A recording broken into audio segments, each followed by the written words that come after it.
Hi hello welcome to SS productions competitive hub అండి. ఈ వీడియోలో మనము మ్యాథమెటిక్స్ సంబంధించి 7th మ్యాథమెటిక్స్ ఏదైతే ఉందో దాన్ని కంటిన్యూషన్ చూద్దాము. సెమ్ 1 అయిపోయింది, సెమ్ 2లో భాగంగా next lesson 12th lesson symmetry అంటే మనకి ఇక్కడ సౌష్టవం అని చెప్తామండి.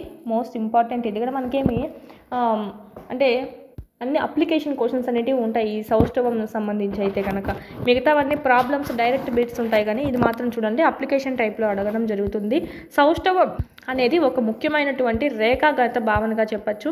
ఇక్కడ చూడండి, ఒక పటం అనేది రెండు విధాలుగా రెండు పక్కల మనకు ఒకే విధంగా ఉండేటట్టు ఏదైతే గీత అదైతే మనకైతే కట్ చేస్తుందో దీన్ని ఏమంటామంటే సౌష్టవ రేఖ అంటాం, లేక రేఖా సౌష్టవం అంటాం, లేదా సౌష్టవ రేఖ లేదా రేఖా సౌష్టవం, లైన్ సిమెట్రీ అని చెప్తామండి. ఇక్కడ చూడండి సమానంగా కట్ చేస్తుంది, ఈ పక్క ఏదైతే ఉంటుందో ఈ పక్క సేమ్ ఈక్వల్గా ఉంటుంది.